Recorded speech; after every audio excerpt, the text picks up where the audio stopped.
If I were starting my coaching business today in 2026, knowing what I know now after 10 years of being a coach, I would probably do a few things differently. So in today's video, I'm going to share with you 7 critical things that I would do to grow a thriving coaching business. Whatever you do, you have to stick around for number 7. This one is absolutely, positively the most critical point, because without this one, you might just give up on your dream. Okay, lesson number 1 is be clear on your end goal and don't lose sight of it.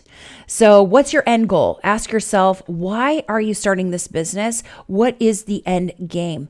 Do you want a legacy and a movement, or do you want to create a empire of coaches?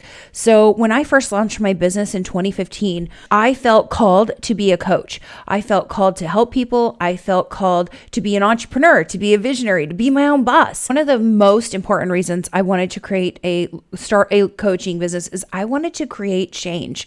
I wanted to create a legacy for my family. I wanted to help people make a difference. So the reason I tell you this one point is once you start your coaching business, you're excited, you're passionate, and you want to work with people.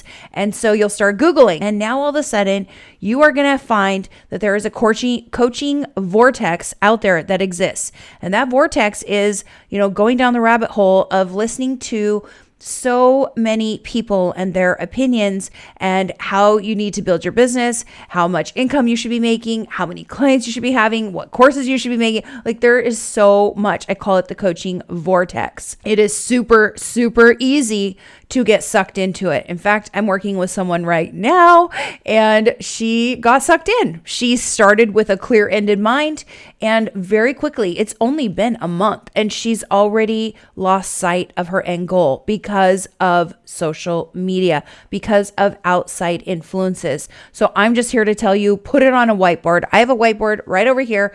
Put it on a whiteboard. Remind yourself daily of your end goal. Do not lose sight of it, especially if you've been called by God to start this coaching business. If you feel called to make a difference, then you have got to keep this end goal in mind and what God put you here for in the first place. There is nothing more the enemy would like to do than to distract you from your purpose. Stepping into lesson or tip number 2 is know your mission.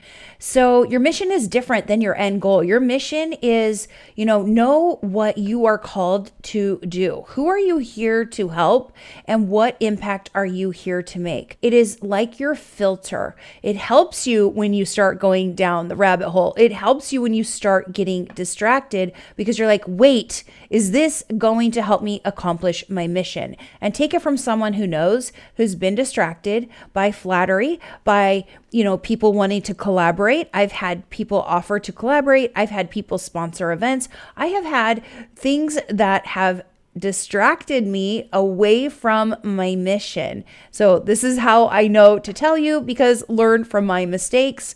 Do not get distracted from your mission. Again, write it down on a 3x5 card, put it on a whiteboard, and keep it in front of you at all times. And don't forget to remember what you're here to do and what God has called you to do. Number 3, which is critically important. And I'm just going to tell you, take it from me. From day one, I have spent probably $100,000 in the last 10 years, if not more. I've gone to conferences. I've gone to seminars. I've gone to VIP days. I've done programs. I've done everything you could possibly imagine under the sun to grow my business. And I will tell you, the number one thing I can tell you is hire the right help. Just be really discerning. Just be careful. There are a lot of unscrupulous, manipulative, maybe sales tactic-y kind of people out there. And I will say, just find yourself a coach with integrity. I would say faith-based, absolutely. They don't have to have it in their marketing, but I would probably ask them. Interview them. It's totally fine. Ask them what their beliefs are. Ask them what their values are. Just find a coach with integrity. Pray to God. Ask him to bring to you the right coach. Lesson number 4 is build your email list from day one. Now, I know you hear a lot of people talk about this. I will tell you, it truly is critical. And hopefully you already have a way to do that through MailChimp or, whatever's out there, ConvertKit, whatever. Hopefully you are doing that. If you're not, I would start right away. Honestly, if you're intimidated, if you're not technical, I will tell you, I was intimidated. I didn't do the technical piece of my business. I had someone helping me. Not being technical probably stopped me for a couple years because I was like, I don't know how to build my email list. But I will tell you, all I did was hired someone for an hour and they showed me how to do it over Zoom and they taught me how to run my CRM. And here I am. I do it. I love it. This is such a wonderful way for you to connect with your clients, with your potential clients, with your past clients, with just anybody, with your audience. And it is truly awesome. It's a blessing. Every time I send out an email, many times I get emails back telling me, thank you for the message or whatever. I keep mine short and sweet, just so you know. I don't write novels. One of the reasons I share this is because a couple years ago, I was focusing on growing my list on Facebook and it was working. About 6 months into growing that list, my Facebook got hacked. And I lost my community. I lost my membership community. I lost my business page, my personal page, and people actually got scammed and lost like my friends and people, followers, like got scammed. It was pretty devastating. But the best part of it all is I had an email list. I could communicate with them and let them know what happened and why I disappeared and where they could find me on YouTube now. So how do you grow an email list? I'll tell you the easiest way is figure out something that your clients would really love, or potential clients or your audience really truly would love. Create it in a simple PDF and let them download it. And that way, whether you move different to a different platform or maybe yours gets hacked, I don't know. Let's pray that it doesn't ever get hacked. But let's just say something happens, and you can no longer, perform on that platform. This is a wonderful way to stay in touch and let people know what's going on with you and your business. Lesson number 5, and that is marketing. So I know people don't like to be salesy. They don't like it to be, icky, salesy, whatever, but marketing is key, especially in today's world. There are many ways to market yourself. I think I've done them all. I started out with local networking way back in the day in 2015. And then I started learning about Facebook marketing. So I've done Facebook marketing and then I've done the YouTube. I've done a lot of different things. I started speaking at events. And then I launched my very own networking community. Like there's so many ways you can market yourself. So I would say pick 1, 2, maybe 3, choose a platform that you enjoy. Do you want to be a speaker? Maybe choose that and start going to speak at local networking groups. Do you want to just do Facebook Lives? Then I would say start there. Do you want to start a YouTube channel like I have because I pivoted from Facebook to YouTube? Then you can do that as well. So maybe it's a podcast.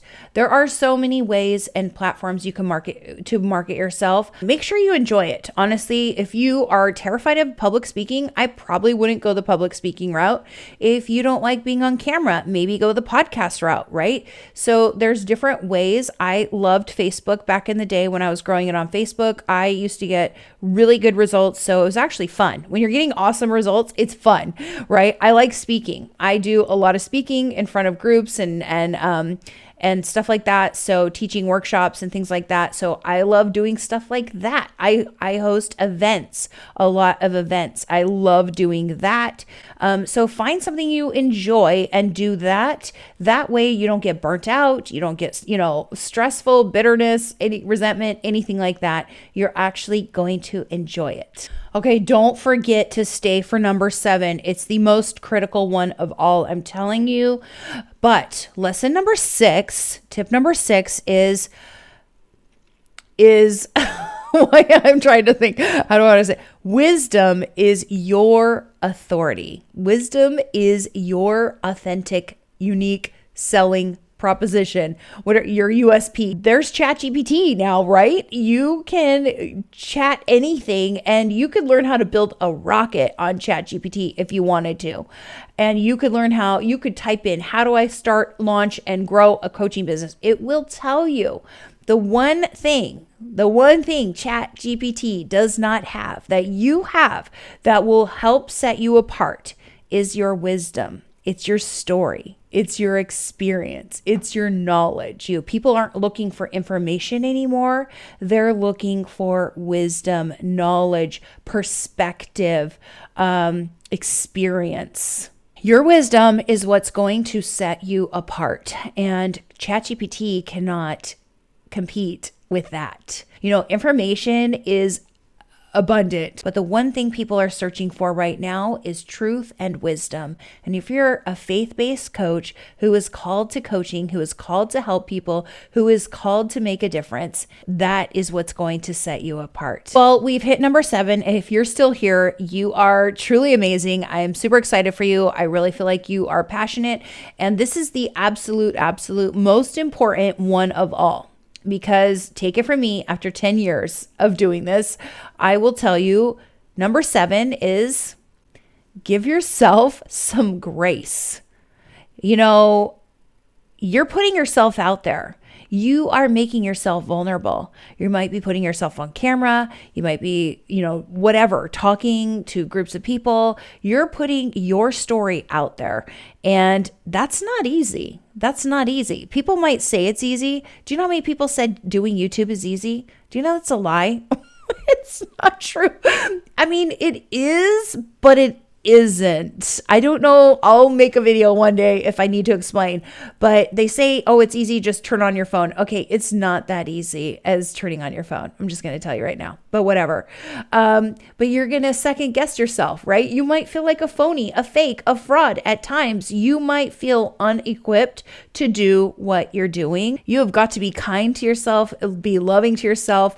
Put yourself in a community of people, of like-minded people who are doing the same thing as you, who will encourage you, support you, and even pray for you. Let me know in the comment section if any of these resonated with you today. And if you are wanting to learn how to get clients, even if you're not technical, I have a free guide for you down below. It's 5 easy ways to start getting coaching clients. And these are practical, real things that I have done, that I have current people doing, current students doing, that actually do work. So download that today. It's totally free. And until next time, I will see you in my next video.